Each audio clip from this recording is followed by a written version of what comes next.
Everybody. Thank you for joining us today in the third installment of the Ukraine conflict and its impact on the world. I'm absolutely delighted today to be welcoming with us. Today actually we're going to be focusing on the repercussions across the Middle East and Asia, particularly because the Russian-Ukraine conflict has highlighted the interconnected political, economic, and security interests that bind Asia, the Middle East, and Russia.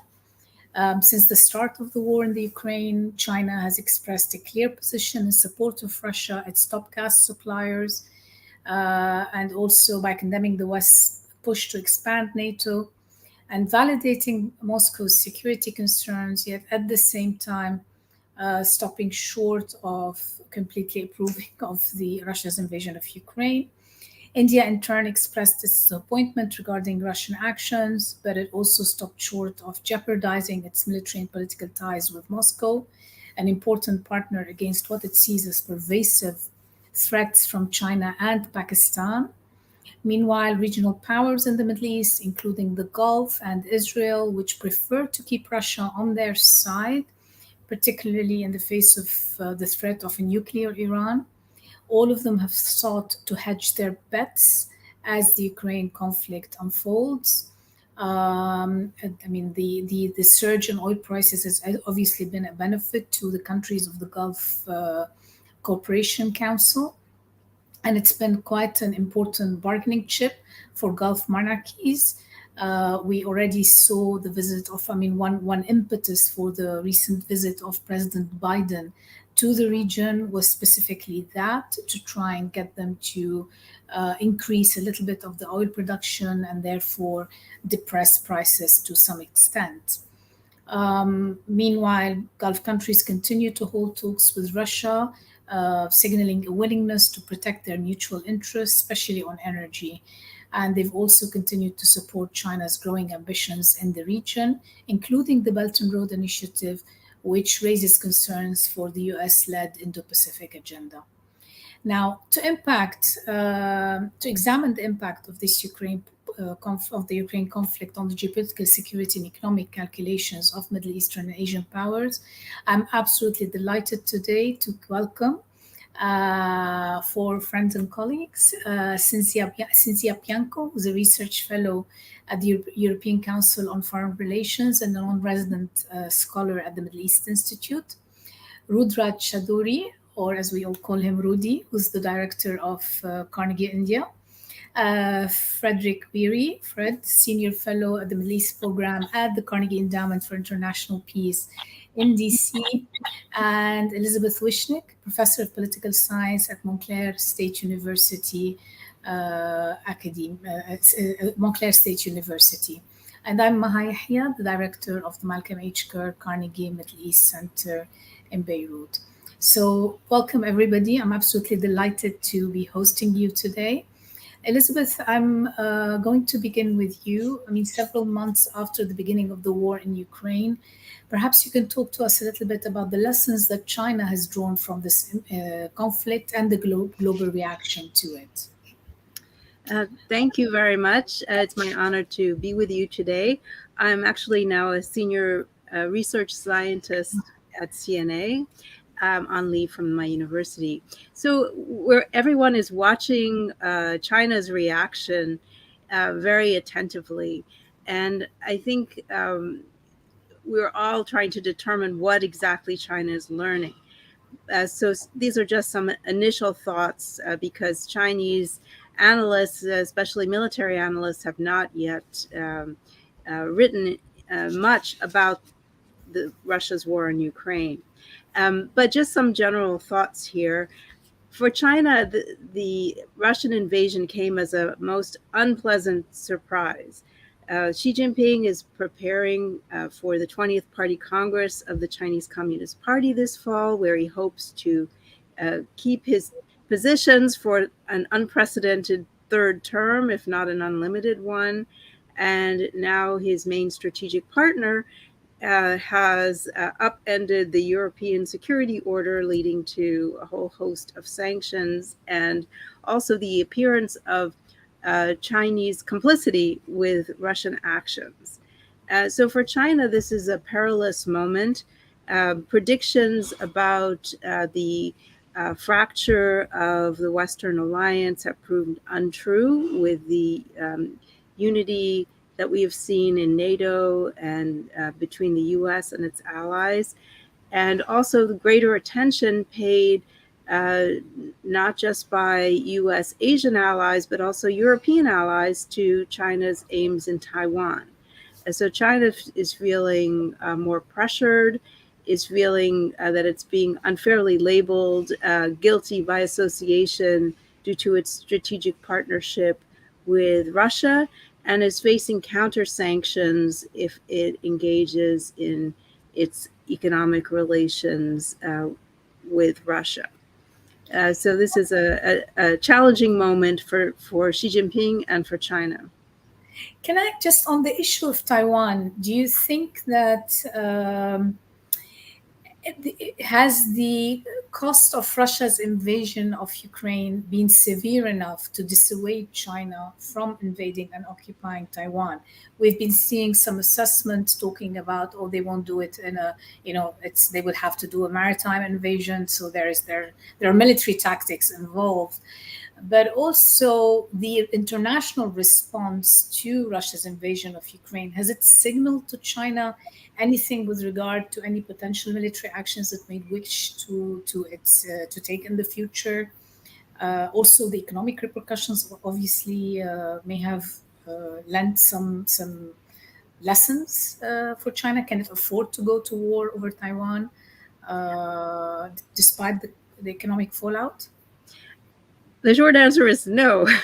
I think that for China, Taiwan is the core of the core issues. It's a very important strategic goal that's significant for domestic reasons. The very legitimacy of the Chinese Communist Party is connected to it, and I don't think it's possible to backtrack on this issue that they claim that Taiwan is a part of China and that Chinese sovereignty is at stake. And so I think Chinese officials are very frustrated that the global community is concerned with Ukraine's sovereignty, but not with China's sovereignty. Of course, outside we see Taiwan as having its own perspective on the issue, and they fundamentally disagree with the mainland's perspective on this. I think they were surprised by the depth of the sanctions imposed on Russia, and but they feel that China is much more globally integrated. It would be much more difficult to impose such sanctions without the international community experiencing considerable costs. And would countries be willing to do that in the case of China? So for Russia, the main cost is energy, that especially for European countries. But Russia's not that globally integrated, so it's easier in a sense to impose targeted sanctions. With China, it would be more complicated. And then the military balance is changing in the Taiwan Strait, and China's sensing that the advantage will be on its side, later rather than sooner, perhaps. And so, depending on the time frame, I don't think they're dissuaded. I mean, I think they've been aware for many years that the Russian military has had some shortcomings. And so Chinese military writers have observed Russian interventions in Chechnya and Syria and so on. And some of the problems we see in Ukraine, Chinese analysts wrote about earlier. So these problems were not new. And I think China now has an important frame of reference to when it does its planning for Taiwan, what to avoid. Also, I do think that China thinks that Taiwan would be harder for the West and its allies to protect because it's an island, be harder to resupply. So some of the features of Ukraine would not be immediately applicable to Taiwan. So they try to, in their rhetoric at least, they say Taiwan is something completely different. don't even compare Taiwan and Ukraine. Okay.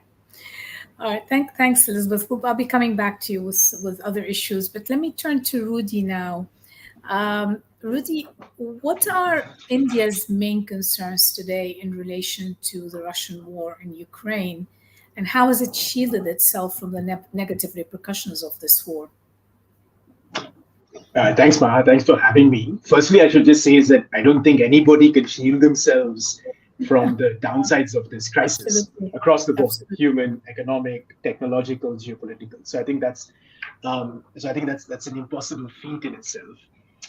If I could think of what are the effects on India, in brief, I would say there are along three vectors, right? So the first is just geopolitical. And I think in geopolitical, there are two key points that are worth keeping in mind.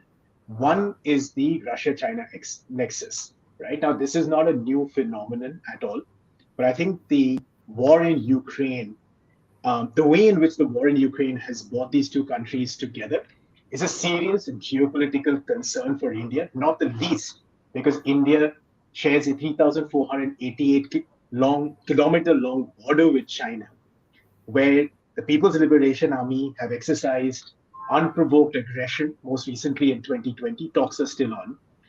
And China's now basically tied to the hip more closely with a country where Russia, where India is dependent for military equipment.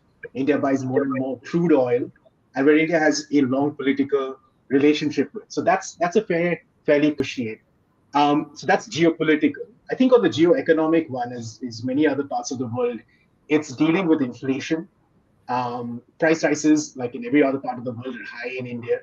It's always election season in India in some state or the other, and the price rises are obviously don't only have a human cost, but it has sort of potential political costs. And here I should say is that actually in terms of food security, India's pretty well off. There's been a lot of criticism on India about exporting food to other countries, introducing export controls, which it did in May. But that's my own sense is that's essentially because the Indian view is that, look, we're a food surplus country. We export to countries that need this. We're not going to open the market up to speculation, which is what was essentially being assessed in the last 3 to 4 months. But there's an economic repercussion, which has only flared up even further because of the crisis in Afghanistan, because of Sri Lanka, where immediate assistance is required, right? So if Ukraine is a kind of cost belly, now what you're seeing is perhaps Sri Lanka, the lingering issue of Afghanistan. That comprehension, for instance, is quite complicated when it comes to economic. And lastly, and I'll stop here, is the effects on, say, Geo Technological Effects. And I think that's worth keeping in mind. As when Europe and the United States got together and basically said, listen, how do we press Russia? Apart from sanctions, it was taking it out of SWIFT, right? Right or wrong, that has a repercussion on countries like India. And the takeaway there for many in India, including in the political class, is that we're nowhere near where Russia is in terms of that identity. But in the future, this is a weapon that could be used. And if it's a weapon that could be used, we need to make sure that we are self-reliant. We're not overly reliant on SWIFT, which every country is. And now my sense is many in India will think of some kind of a parallel universe to the banking system. Thanks, Rudy. We're going to actually be coming back to some of these issues, particularly on the parallel universe. But also, I want to ask Elizabeth about China-Russia relations, and then come back to you in terms of how India is navigating this. But let me move to just to bring in Fred and Cynthia. Basically, with Vladimir Putin embroiled in the war in Ukraine, Russia's political interests across the Middle East and North Africa have been said, possibly incorrectly, to be faltering and diminishing. I believe they are to some extent incorrect.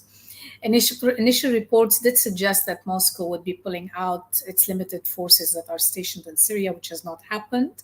But from what we're hearing, is it has pulled out some of its Wagner mercenaries from Libya and other parts of Africa.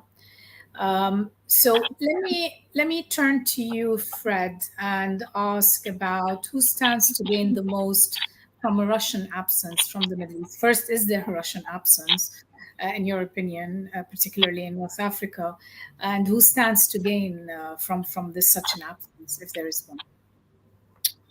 Yeah, thanks, Maha. It's great to be here. And thrilled to join my co-panelists as well. So I think there's no doubt that Russia's image, I think, has taken a slight hit in this war.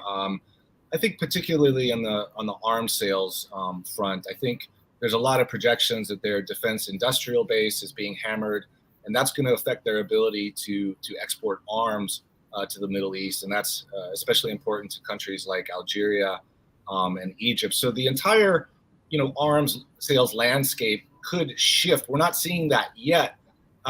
There is some speculation, some anticipation that other states could step into that breach, but I don't think we should exaggerate that. Obviously, China is one candidate.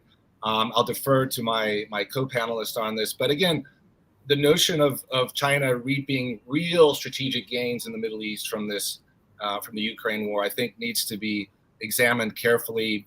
Right now, China's share of the arms market is really only 5%. They face limitations to their own power projection, in the region. Now, dialing back a bit, again, the notion that Russia, as you mentioned, has lost out in the Middle East or their interests have suffered. Again, that I don't think that holds up to scrutiny. I mean, Lavrov is on a blitz, a diplomatic blitz. He's circling the Arab world. He's calling in favors, right?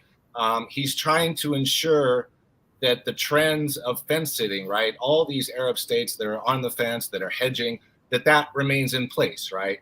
And so I think, Russia's doing what it has always done, and that's, talk to multiple parties, again, going to Iran, engaging with the Israelis, offering what they can in terms of arms contracts, infrastructure deals, and other forms of penetration in the region. But I will caveat this, and my colleague Andrew Weiss and I did a study last year. Russia's influence in the Middle East has long been circumscribed, and I don't think the United States should consider Russia a peer competitor, right? They're cash strapped. They only engage when they sense that a local, quote, client can pay for their services, right? And I think that limits how far they can go. So again, Russia's, I wouldn't count Russia out in all of this. I think, and I'll close here with another point. I think what the Ukraine war has really done is exposed or accelerated or cast a brighter light on trends in the region that were already present. And that's the preference of local states to hedge, to cultivate multiple security partners, the fantasy of solid geopolitical blocks in the region. This is gone, right? Whether it's an anti-Islamist bloc, an anti-Iran bloc, an anti-Russia bloc, states are pursuing, multiple partners, right? And I think ultimately the region really doesn't lend itself to one great power domination. You've got very strong middle powers now, Turkey, the UAE. And, again, these states are going to, supplement their relations. But these, states like China and Russia are never going to fully supplant the United States, especially in terms of real security guarantees, which a lot of these Arab states very well know. Fred, since I have you right now and we're talking about, you brought up Turkey and the UAE, can you talk a little bit about Turkey and the UAE and Libya vis-a-vis Russia? Is there a gain there? Right. Well, this is very interesting. Again, the Turks and zooming in a little bit before we zoom out again. Yeah, Libya is an important illustrative case for many of these dynamics. Again, Turkey and Russia have sort of maintained the status quo in Libya. They've both got forces on the ground. Turkey has Syrian mercenaries. The Russians have the Wagner. Russia has not pulled out the Wagner in sizable numbers. And so there's this sort of arrangement, right? They've compartmentalized that. Turkey's walking a very fine line. Of course, Russia has the potential to spoil diplomacy. And of course, there are real concerns about those Wagner forces on the ground right now in oil fields and air bases. With regard to the UAE, they've been stepping back a bit. Again, I think they learned the lesson that overt military intervention from 2019 to 2020 did not get them strategic gains, especially after the intervention of Turkey. So now they're in the back room, right? And I think most substantially, very recently, they negotiated a deal, or they were behind the deal, where the National Oil Corporation head was switched to someone that was more favorable to Haftar's camp. And I think, very briefly, this just shows that the UAE is still a player behind the scenes, and not in very helpful ways, because what that has done is politicize the distribution of oil in Libya. At a time when the world desperately needs every drop of oil it can get. Exactly, right. Cynthia, thanks, Fred. Cynthia, let me turn to you now, and let's talk a little bit about the Gulf and the kind of dynamics we're seeing emerge. I mean, we've seen them. We're seeing them all hedging their bets. We saw President Biden come and visit and leave with, quite honestly, little to show for his trip. Some trade deals, etc., but no grand strategic objective, if you like. So can you perhaps elaborate a bit for us? Yeah, absolutely. And pleasure to join you and my co-panelists as well. So I think to fully judge the outcome of President Biden's visit to Saudi Arabia, we have to wait a couple of more days, and specifically on August 3rd, when OPEC and OPEC Plus will meet again and will decide on production quota for the next couple of months. In particular after September, when the famous deal between Russia and Saudi Arabia is set to expire. I think we already are seeing indications that the Saudis will, in fact, raise their production, but they have been quite strategic in their communication.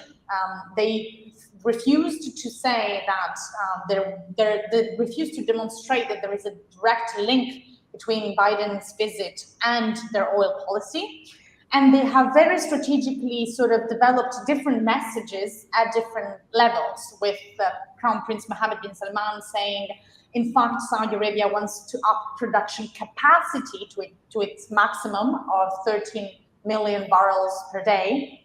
And then Adel Al-Jubeir and Faisal bin Farhan, the state ministers for foreign affairs, saying Saudi Arabia will up production if it sees the need, a gap in the market, and saying that even oil wasn't even discussed at the meeting. So I think we can see by these different messages that there was a calculated effort at the strategic communication on behalf of the Saudis. They don't want to give the impression that they've basically sort of caved into the major demand of the US in just one visit to repair, a long iteration of very strained relations.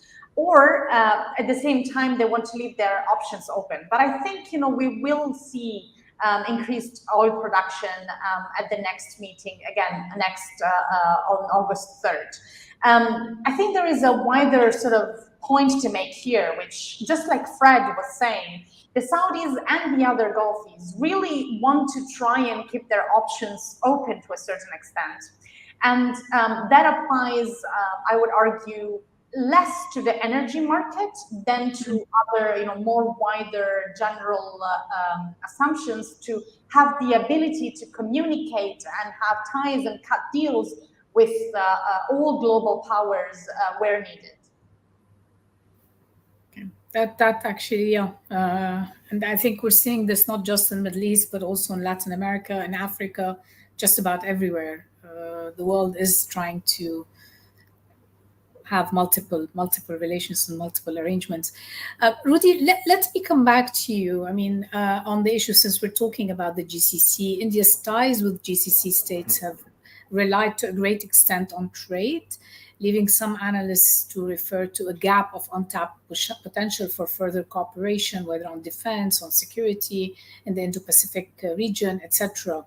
So can you talk to us a bit about what are the challenges and opportunities that India faces when it comes to forging deeper security and political ties with the Gulf, and have these changed as a result of the Ukraine conflict? So I think 2-3 points, Maha. So one is, the Gulf is obviously key to India for a whole range of strategic reasons, but not the least because you have a lot of Indians who live in the Gulf, right? So if you just calculate the amount of remittance from the Gulf back to India, it's just incredible. You could even say that the Indian state of Kerala, the modern build out of Kerala has been based on the remittances from the Gulf, right? So for a whole range of political reasons, domestic reasons, the Gulf is key, apart from the obvious strategic ones. Now, when it comes to the UAE in particular, there is obviously a special relationship. There will be a special trade relationship, for instance, with India. And I think in terms of on the trade side, you will see a lot more with the GCC more generally. But when it comes to hard security at the kind of meta level, right? I mean, so not necessarily issues around, say, counterterrorism or intelligence sharing, which is very important with the Gulf states. But when it comes to hard security, I think the overwhelming interest there is on the Indo-Pacific, and the focus has very much been on the global north, if you like, on Australia, Japan,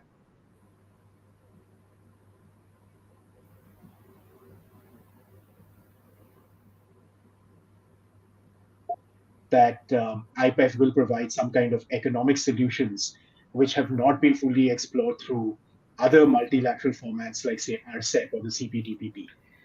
So that's the way. I mean, I wouldn't want to oversell. You need to spell out the acronyms, Rudy. Okay, so IPEF being the Indo-Pacific Economic Framework, which was the framework that was it's led by the United States. It has, I think, 12 or 13 countries now. It was entered into agreement earlier in the summer when President Biden visited Tokyo. And many see IPEF as a looser economic framework within which countries can essentially think about trade, cooperation, set standards. But there's a big question mark in terms of where IPEF will actually go. But at least it's inclusive. There are a number of Asian countries that have essentially said, okay, perhaps IPEF is the way forward. I think what you need for the GCC is something like an IPEF, right? You need an overarching framework. And I think that's what is missing as I see it, notwithstanding all the other security partnerships that India has across the GCC and trade partnerships. Okay. I'm going to come back to you in a second, but I want to bring Elizabeth into on the Russia-China question and the Russia-China relation. But before we get into that, Elizabeth, I have a kind of a more big question. I mean, in the early days of the Cold War, Chinese Communist Party leader Mao Zedong proposed the concept of intermediate zones. Kind of these, in his mind, these were these vast areas between the United States and Soviet Union where China had potential to play a role. Do you think we're seeing the emergence even more strongly now of such intermediate zones? And then following from that, I want to ask you about Russia and China and then bring Rudy in. That's an interesting question. We certainly have seen China focusing more on developing countries, Africa, Latin America, the Middle East, and the Pacific. Whether or not this is an intermediate zone, I wonder, because there's a lot of competition going on in these world regions among different powers. The U.S. and Latin America, you have the EU and the U.S. and Africa, and the Middle East. Certainly in the Pacific, China does not have an open road for its ambitions. And so I think that China has found some resonance in terms of its rhetoric on the Russian war, where you have a number of developing countries abstaining and or some even siding with Russia, and accepting some of China's narratives on the war. But I think the reality on the ground is more complicated. This is not the Cold War. This is not, you don't have a true non-aligned movement. In many ways, you do have a lot of jockeying among states for, by different powers. Okay. Now, I wanted to get you. I agree with you, and there are lots of complex dynamics playing out in these different areas, which impact the transactional relation, I guess. But I wanted to get your feedback on it. Let me ask you. Let me turn to the issue of China-Russian relations. I mean, we've seen them step up their level of cooperation on political, security, and economic fields in the past few years. Is this a partnership of equals? And how will the balance of power between the two regimes play out, do you think, in the next couple of years, considering kind of the recent geopolitical and security realignments that are taking place worldwide? Well, I think we do, even in the developing world, we do see a bit of competition between Russia and China also. I mean, that's a dynamic we don't often pay attention to. So Russia has been much more involved in terms of the security side, selling weapons, being an energy partner, also in terms of energy sales or supporting energy industries. China has this idea of a community of common destiny where it would be the leader. And Russia has a view of a multipolar world where it would be an equal player. So they have somewhat competing visions of how they want to act in the developing world. And of course, China has its Belt and Road Initiative, has been focused more on the economic side of the equation. So what does this war mean for their partnership? As you mentioned, the February 4th agreement, Putin comes to Beijing during the Winter Games, signs an agreement that says essentially there's no limits to their partnership. And that was language that Chinese officials had been using for some time to get out of the question, is this an alliance or not? And so they would say it's beyond an alliance, it has no limits. And so that language was then included in the agreement. And another notable feature of that agreement was that China says that it agrees with Russia that NATO is a threat and supports Russia's European security goals. And so that was a new factor in that partnership. Is it going to be an asymmetric one? I think that when we look at the partnership, we tend to get too involved with the rhetoric that the two countries use. So Russia tends to exaggerate its fears about dependence on China, and China tends to understate the importance of Russia for its foreign policy. So I think of course, the economic realities that Russia faces will mean that the scope of its options for partnerships would be more limited. But Russia also looks at India as a partner, is looking at Gulf states like the UAE, Vietnam. So Russia feels that it has other options beyond China. For China, I think Russia is important for several reasons.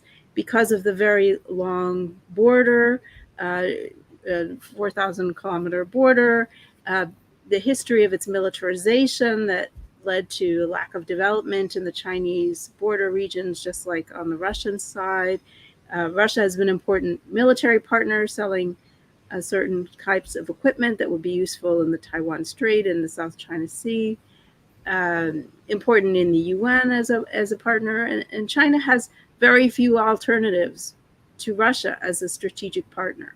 The only other countries are very small or problematic, like Pakistan, Cambodia, and so on. So without Russia, China would be very lonely in the UN Security Council and elsewhere.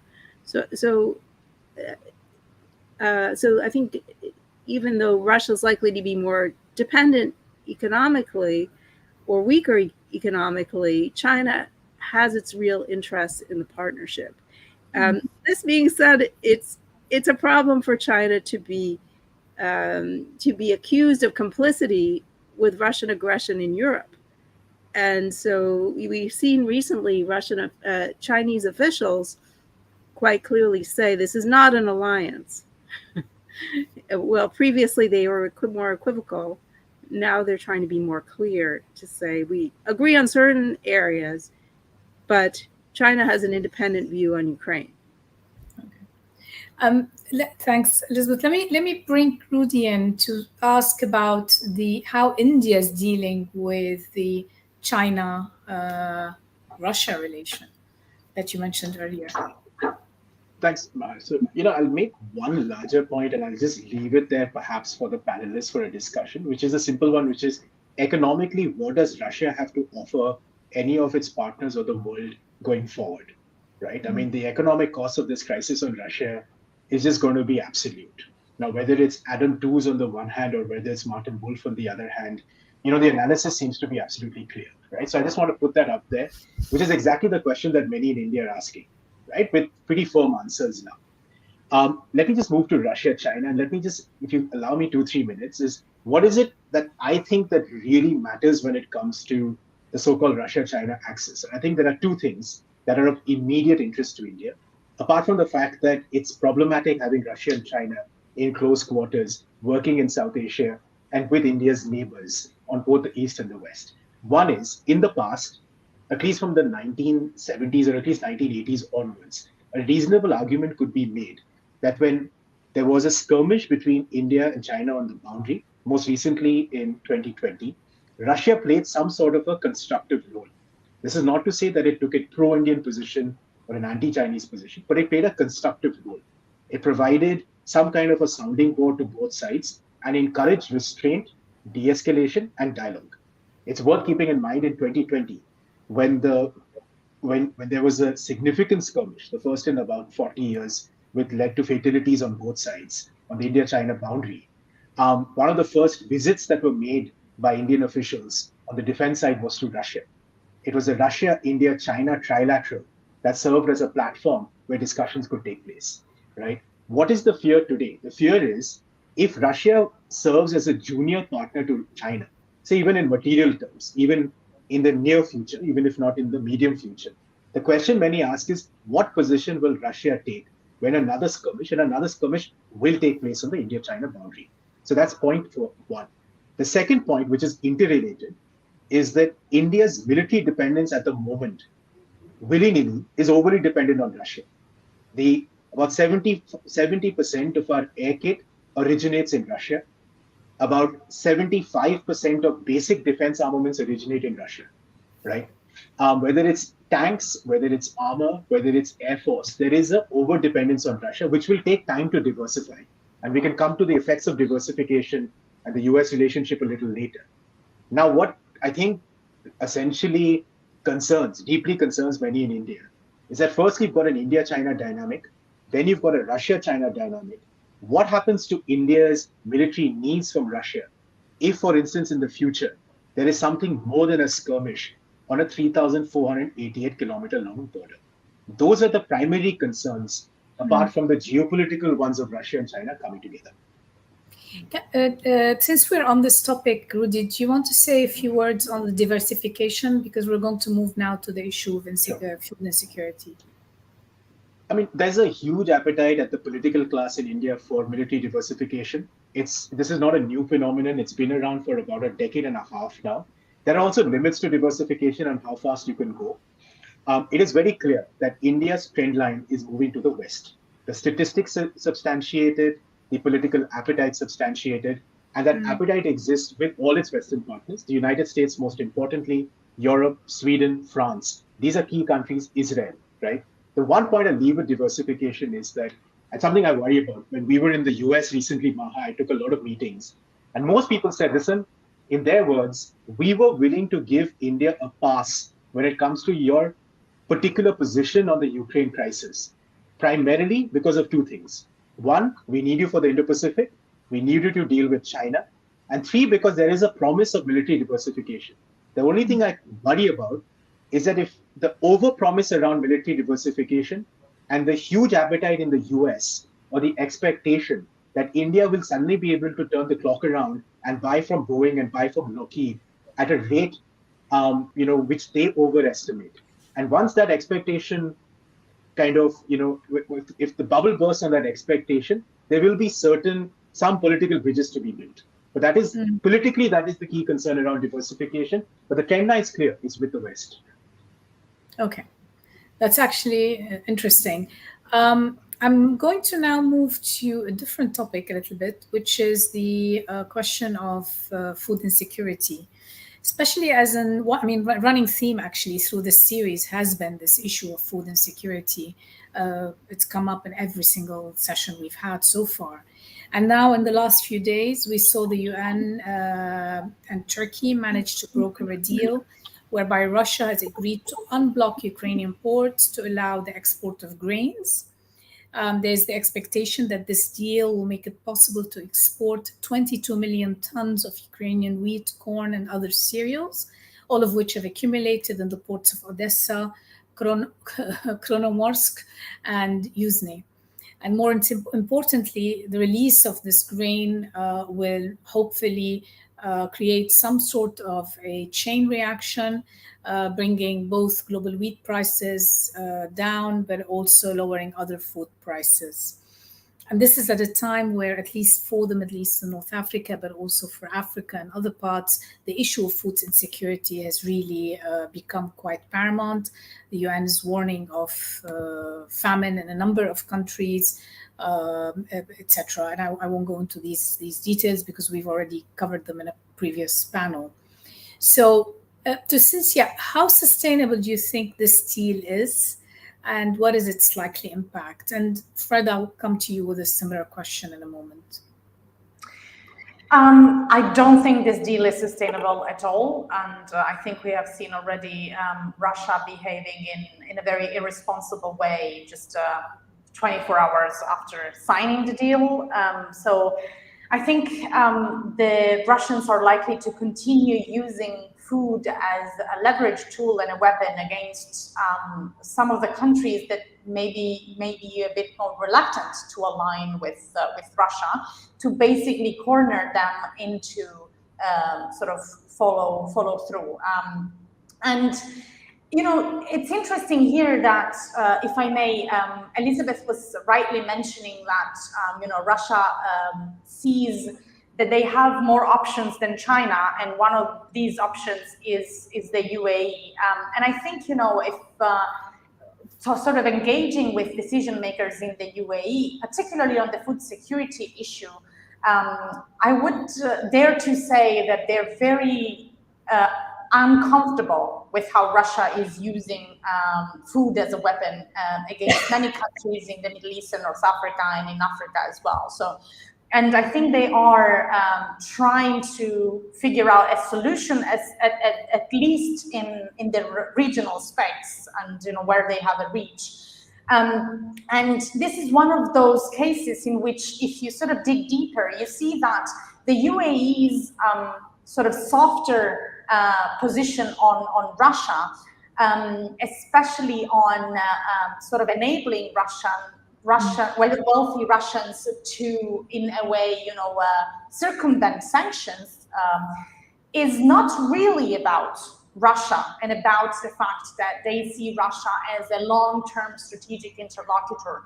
I would argue that the UAE's sort of flexible or cavalier approach to sanctions is about two other factors. The first one is a pure self-interest calculation.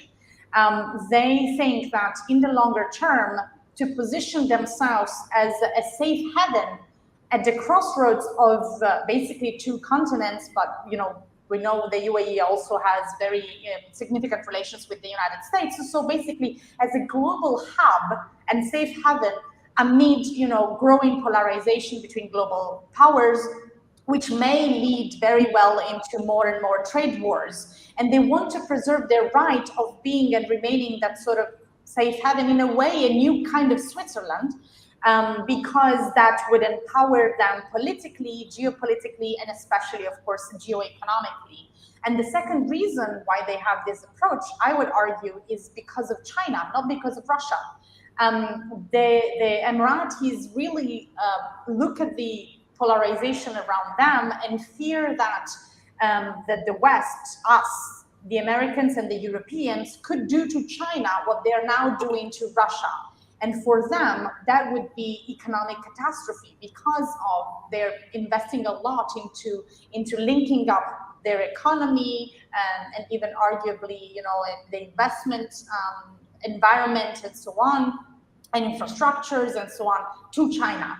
So they have basically an interest, a self-interest, to sort of hollowing out the impact of sanctions and trade wars, and contrasts the Western idea that is growing stronger and stronger, that we should use trade wars and sanctions as instruments of rivalry, conflict, and so on.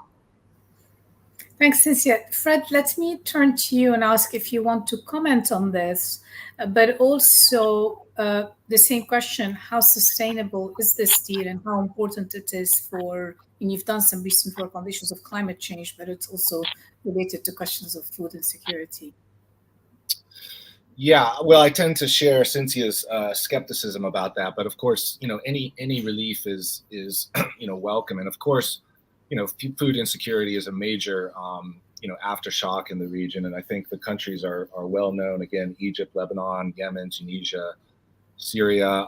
I was just in Libya this past summer, and again, what Libya highlights is really the layering effect or the cascading effect of food insecurity on top of climate change. You had record heat waves and droughts this year, which affected crops. Then you had rising food prices, and of course, nothing gets people into the street like hikes in prices, and we saw that in Libya. We're seeing that elsewhere. So this is a huge problem for governments in the region. I don't think it's going to be solved entirely by external variables like a deal. I think it really highlights a lot of the fiscal problems that they've had in their countries for a long time. Problems of distribution, resource management, the oil curve. So these are long-standing problems of inequality that, again, I think the Ukraine war has cast a brighter light on.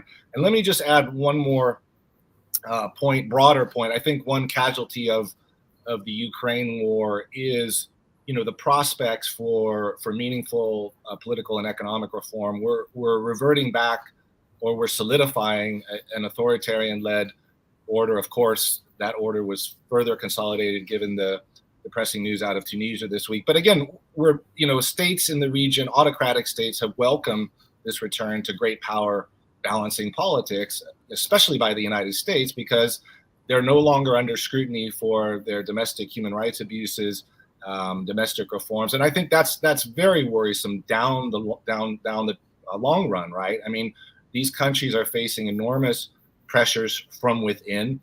Maha, you wrote an article in March of this year that the authoritarian order is unsustainable, right? And I think we're really ignoring some warning signs with our focus on great power competition, at least in Washington, D.C. Thanks, Fred. Yeah, I couldn't agree with you more, unfortunately, and I see things going more and more downhill from here. But I want to turn with you to another dynamic, which is the trade and currency agreement. I mean, Saudi Arabia is reportedly discussing with China the use of the yuan to price some of its oil supplies. Russia has proposed the Chinese firms also use the yuan to purchase Russian coal and crude. Today, actually, there was an article saying that India is thinking of paying for Russian oil in the Emirati dirham. So let me start with you, Rudy and Elizabeth. Will this trend develop into a long-term economic shift of using the yuan and other local currencies in lieu of the US dollar? Look, I think there's a broader economic question that I leave to the economists, but from my rudimentary understanding, I don't think the dollar is going to get dislodged anytime soon. It's a reserve currency, it's going to remain. It's a primary clearing currency. But here, this brings me back to my initial remarks, which is, and I'll make two points, one of what you've asked, Maha, and one further point. When you take certain actions against Russia, I think at some level, one of the lessons of the sanctions regimes against Russia ought to be calculating the weight and the density of the sanctions and the types of sanctions you do against Russia against the impact and the precedents that it sets for other parts of the world. Now, what do I mean by that is two things. One, the minute Russia was removed from SWIFT, countries like India, and you've mentioned a bunch of other countries, essentially decided to get their act together and find ways in which they can continue to trade with Russia without breaking the sanctions regimes, territorial and extraterritorial. Now, India has been working with central bankers in Russia for quite some time, for the last 2 to 3 months. The central bank has now put out a notification by which India can investigate a payment scheme with almost any other currency. So it's not Russia specific, but essentially what Russia can do, which is the most likely candidate, is where the ruble can basically plug and play with an Indian payment system and India to continue buy oil. And that clearing can be done in Indian rupees. There has been some examples of the clearing done in other foreign currencies itself, right?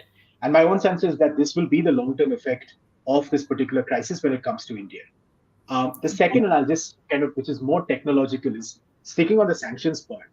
When MasterCard and Visa, on the beckoning of various governments in Europe and US, decided to basically kill the card system inside of Russia, right? What happened? China walked in with Union Pay. So all you did was open the market up to China. Number two, there are many in countries like India who took the position that although we are nowhere near Russia, and we won't be in the next couple of decades, but we have to hedge our bets and protect our back.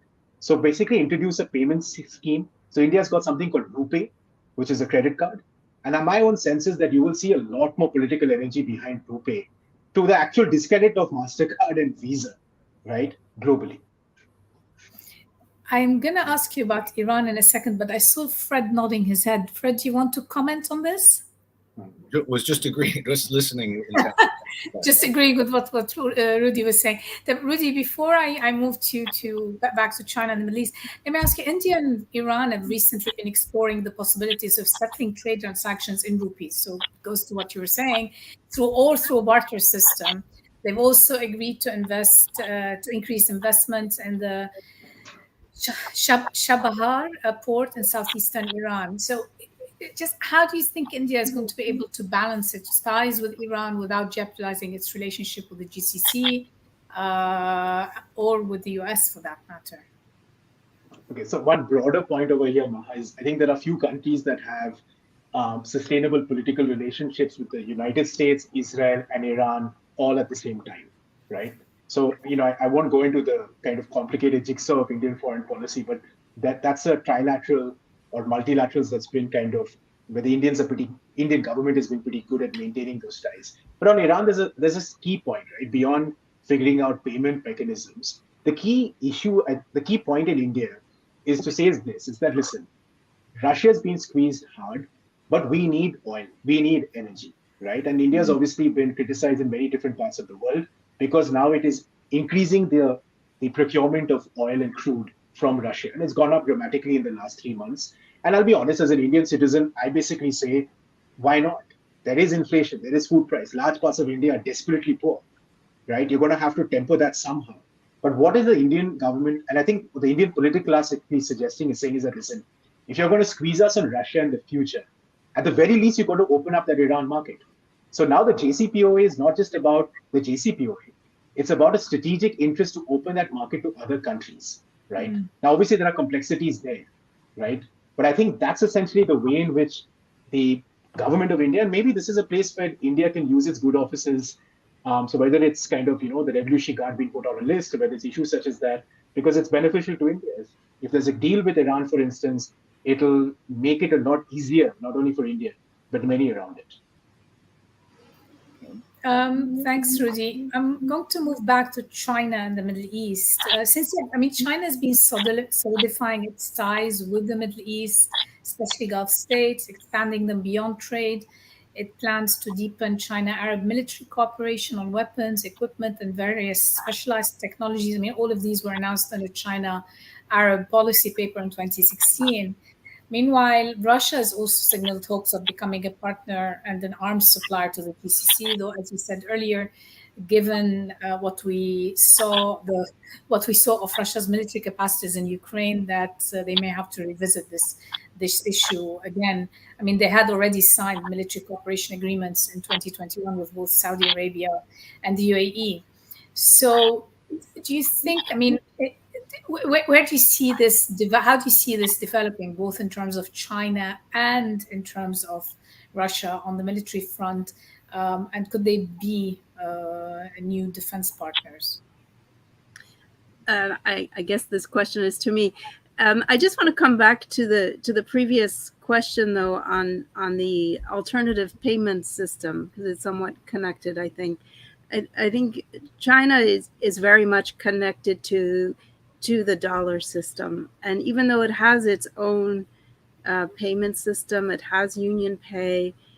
These are not alternatives to the dollar, and so China is, like India, like Rudy explained, is trying to create some some way of protecting itself in case sanctions are put on it, I think this is a very long-term process for China. And if you have yuan swaps with other countries, those countries will have to buy goods in Chinese yuan. So it works to a certain extent, but energy deals have typically been priced in euros, and I don't see how China's going to come out of that reliance on the dollar anytime soon, or the euro. But it is trying to diversify its partners, especially in the Middle East, as mentioned. And Iran is of great interest, and Saudi Arabia. And I think one of the main drivers of this is energy security, that China gets a substantial amount of its energy from the Gulf, and has been very concerned about the security of the maritime supplies. And so to the extent that China has better relations and sources of leverage in terms of military sales, that helps China ensure its energy security, and helps reduce the threat that it sees from the U.S. To its energy supplies. It also gives China some alternatives, like Iran. Both Russia and China are looking at Iran as a potential alternative partner.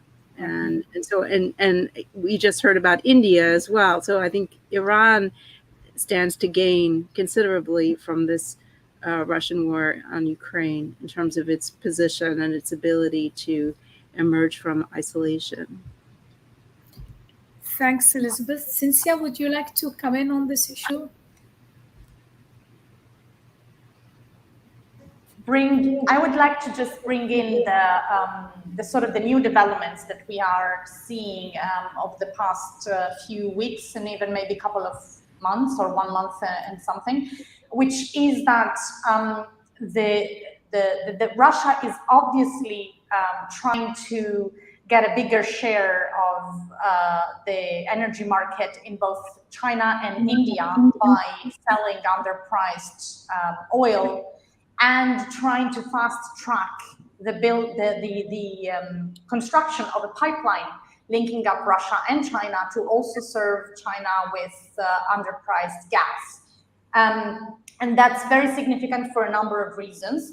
One of those reasons is that by doing so, Russia is directly attacking market shares that traditionally were of the GCC countries and Iran.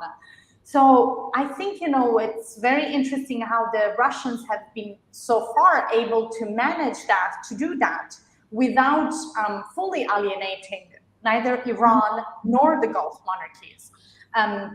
And that's a very, very tough balance to maintain, to be able to continue selling their energy products to both China and India, directly undermining Iran and the Gulf monarchies, in those two, which are one of the most important markets by far for all of them, without fully alienating them. They've found a way, but I'm not sure it's a sustainable way. I think it's a momentary fix that they have sort of found, but in the longer term, we may see, if this war doesn't stop, and if basically things continue as they are, we will definitely see a more regionalized energy market. And that also explains why a number of Gulf monarchies have been initially a bit more reluctant, but more and more interested into exploring other markets, and potentially even substitute Russia in the European market. And so we've seen baby steps there, but we are seeing things ongoing. And that's a very important point of tensions to monitor going forward. Thanks, Cynthia. Since we're on the topic of energy, we've seen the skyrocketing energy prices in Europe as Europe really rushes to wean itself of its dependency on Russian energy exports. So if the Middle East and North Africa has re-emerged as a kind of an energy-rich candidate that could play a critical role for in replacing Russia when it comes to European energy supplies. How do you see the relationship basically developing on this front? What sort of demands by GCC countries and concessions perhaps by Russia, China, or the United States can we expect to see being made in the coming year or so? I mean, it's a very interesting development because actually, you know, we definitely looking at the Middle Eastern region, we know that energy dynamics often dictate also political relations. You know, they spill over into wider economic relations. Even sometimes, you know, they have significant security implications. And it's very interesting if we think that basically from the 2000 onwards, we have seen very little energy relations between especially the European Union, so continental Europe, and the Gulf monarchies. And so that has, I would argue, also translated into the Gulf losing a lot of its strategic worth in the eyes of European policymakers. And so, you know, we've seen talks about an argument saying, you know, why isn't Europe more attentive towards the Gulf countries? One reason was there was really only one component that had a strategic worth for Europe, which was economic component of investment and trade, and that is much more easily can much more easily be diversified than the energy relations. Energy relations are definitely deeper and sort of more long term. So I do think that if things develop as they seem in the direction that they seem to be going, with, for example, Crown Prince Mohammed bin Salman in Greece today signing MOUs to link up the electricity grid between Saudi Arabia and Egypt and then Greece, or via Jordan and then Greece, but basically signing MOUs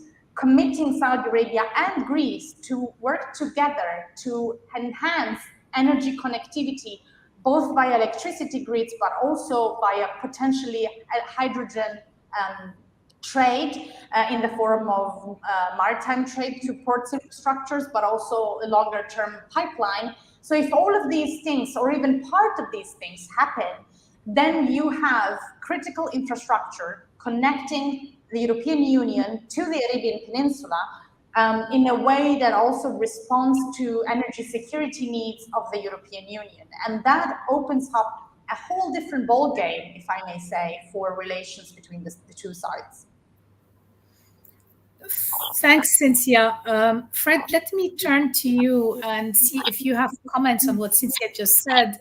And it's also, I mean, what is the perspective from the US side of things, particularly after President Biden's visit? Maybe you can give us some takes on the visit of President Biden to right. Middle East Africa. Yeah, well, I wasn't a fan of that visit, and again, I think the balance sheet of what he received, I think, speaks for itself. Let me just jump in and shift the topic a bit to something you raised on arms sales, and of course, this is immensely important to the United States. I was part of a congressional hearing in May that really focused on the shifting arms sales landscape in the Middle East and who could benefit. And again, going back to my earlier point, there's no question that I think shifts are looming. And again, Russia's defense industrial base has taken a hit. There's real questions about supply chain problems. Can they fulfill their customers' demands in terms of spare parts? Again, shortages of advanced components like semiconductors, other precision-guided missiles, and then of course there's the very visible failures on the battlefield that we've seen, the exploding tank turrets and failures of missiles. Of course, much of this was known before during the Crimea War, but again, if you're Russia and you're trying to market your systems, Ukraine is not necessarily the best showcase. So again, what does this all mean? Again, there was a lot of talk at this congressional hearing that China could step in, right? And again, they are a formidable arms purveyor in the region. I saw firsthand what their drones did in Libya. But again, I don't think we should exaggerate that. It takes time for countries in the region that were wedded to the Russian, supply chain, Russian systems to transition to China. China has Russian-made stocks of its own that it could sell to backfill some of the stocks in countries that depend on Russia for their systems. So again, there's a lot of changes ahead. But again, the point I want to make here is that, the so what? Again, arms sales don't necessarily translate into real political influence in the region. So from the U.S. perspective, I would urge policymakers to, again, don't rush into competition and try to, outdo China or Russia with more arms in the region, right? Again, we have to be comfortable with some degree of multipolarity, diversification in security relationships. And again, what a lot of our Arab partners believe that they're getting when they purchase U.S. hardware is not just hardware, but a security guarantee, right? A broader affinity, a relationship. And as many people have argued, and as I think all of us would agree, the Chinese are not in a position to really provide that, right? They're not going to come rescue the Gulf states. Russia's obviously not going to do that as well. So we shouldn't overblow this this encroachment, I think, of these other powers into the arms sales space.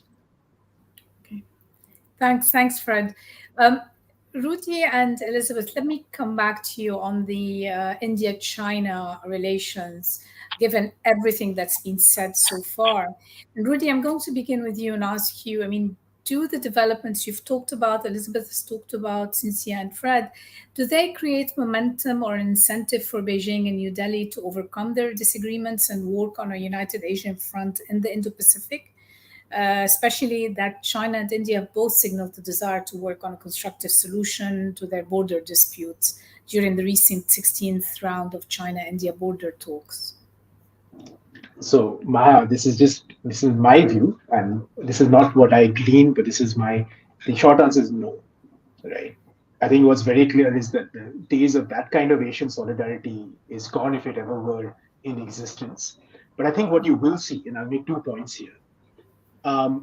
There's a lot of action in Asia, which our colleague and friend Evan Feigenbaum keeps making, and I think it's bang on, which is completely divorced from what the US does and what China does. You see it in standards, you see it in economic agreements, you see it in CPTPP, you see it in the data side or APEC CBP, I don't know, a whole range of acronyms and arrangements, for instance, right? And I think, what the conflict has done in many respects is has brought Asian countries together in a particular way, essentially saying is that, listen, we don't want the conflict to continue. We're all in a sticky space. Thailand's cautious. Vietnam's dependent on Russia when it comes to military assistance. Myanmar is dependent. Malaysia is dependent. The Indonesian president was just with Xi Jinping yesterday in a whole range of agreements because they're very worried about the effects of the crisis on their trade with Russia, which they're trying to divert away to China. So I think there's some action there which merits a lot more investigation. Now on India-China, my own sense is that the immediate issue is the boundary. And I think it's very clear, and a lot of our Chinese friends and colleagues don't still appreciate this.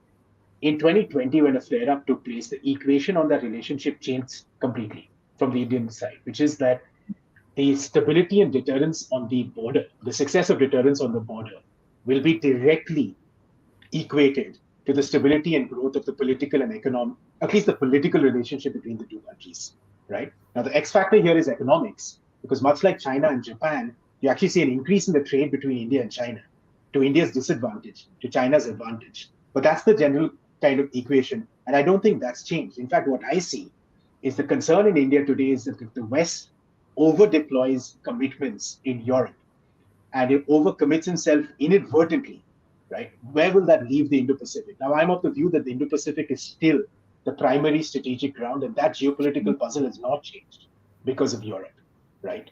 And that is India's concern. And I think you will continue to see many more investments in the Quad. I think the Quad will grow. This was the vision of Shinzo Abe. He brought 4 countries together in an incredible way, and I think that will deepen. I'm a big optimist on the Quad. So 2 quick ones. One, I don't see the Europe crisis having a geopolitical effect when it comes to the Indo-Pacific, but a concern that many in India and Asia have is while Kurt Campbell in the White House and others in America have placed their bets on the Indo-Pacific, will they be able to kind of talk the talk with each passing day and overcommitting in the European theater? Thanks, Rudy. Elizabeth, do you want to respond to that question from China's perspective?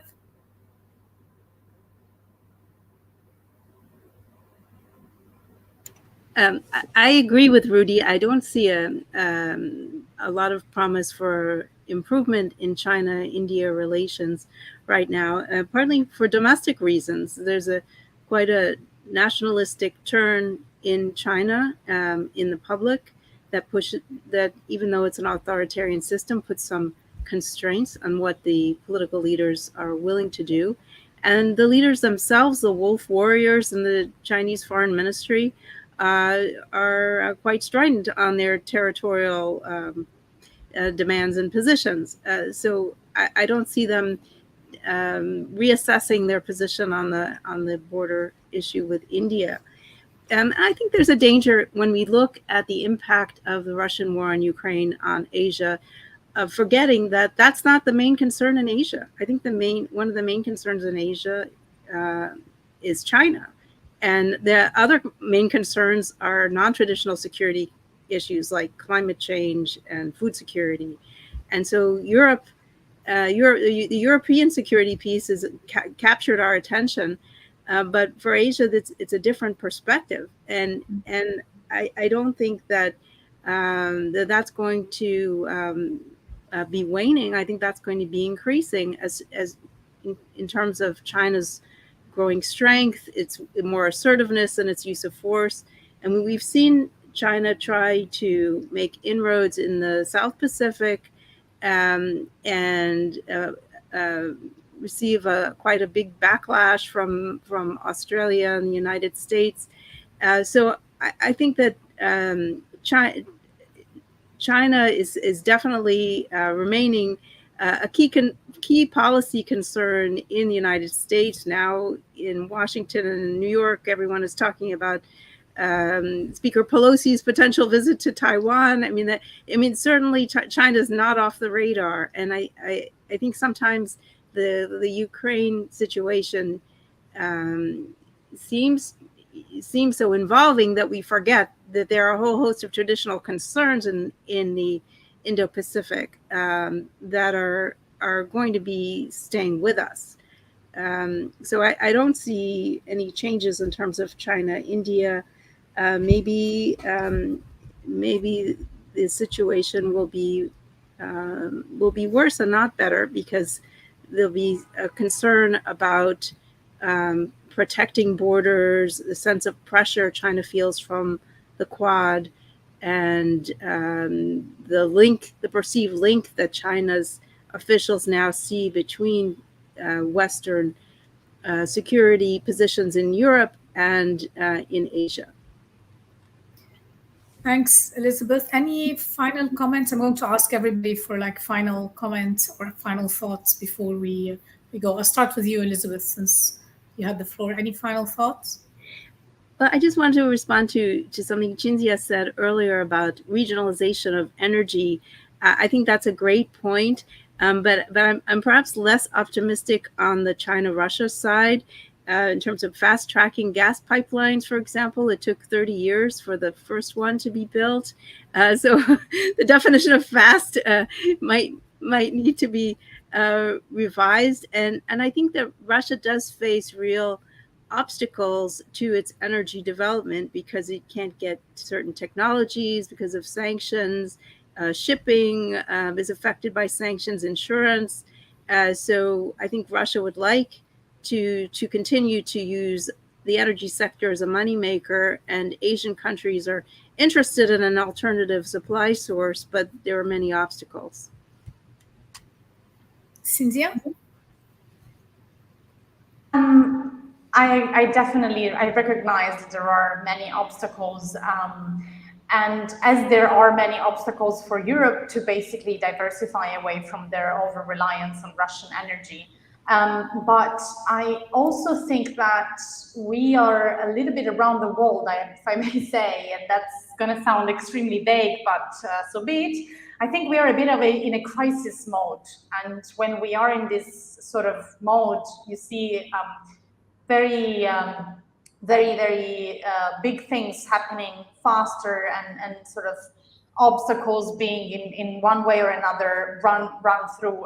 For example, that may not be the case for the Russia-China pipeline, of course, but I want to sort of end with emphasizing this point that I do believe we are in a time of change to a lot of the dynamics that we used to take for granted. I mean, in Germany, where I live, so many things have been put under discussion, and most of these things, we German residents and German citizens never thought this would happen, but they are happening and fast. So I just want to end up with emphasizing that is a very, very fluid time. It's a moment of change. Fred.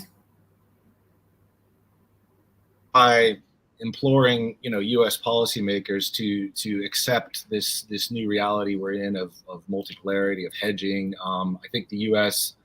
in times of crises tends to demand that people pick sides, right? And that's not going to happen. This is the world we're in. I think the second, piece of advice I would offer is not to view the region exclusively through this great power competition lens. There are so many other dynamics, and again, we're in this very fraught moment, but as you know well, there are so many other trends of society, economy, governance that are looming on the horizon that demand that the U.S. preserve the bandwidth and capacity to help states and societies. And so if we're back to this Cold War style balancing, I think we're really constraining ourselves, and we're setting ourselves up for failure, and the region for failure down the road.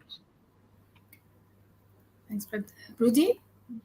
Just to echo what Fred was saying. I think, it's a horrible war. It's unjustifiable. There is no justification whatsoever for Russia's aggression. But I think if I amplify what Fred says, I think the academic takeaway from me, and hopefully that will get baked in the future, is the view that the world is not binary. This is not a Cold War. The gray zone has become a much larger. There are many parallel universes. I remember conversations with European contemporaries and counterparts, which were very difficult only 2-3 months ago, right? Where they just couldn't understand why you're not picking a side on something so horrible, something which they saw as validated. There are different values. There are different interpretations, right? Just look at Asia. So my only hope is that, one of the takeaways from this for policymakers is to understand those parallel universes better. And I think it'll just help diplomacy and multilateralism, and perhaps even strangely prevent the kind of hard hedging that countries resort to if there is greater understanding. Thank you. Thank you, Rudy, Fred, Cynthia, and Elizabeth. This was a fascinating conversation on parallel universes and much more. So I really want to thank all of you. And I guess we'll à la prochaine, as they say, until the next one. Yeah. So thank you all. And thank you to the audience for joining us today. Bye-bye. Thank you. Thank you, everyone.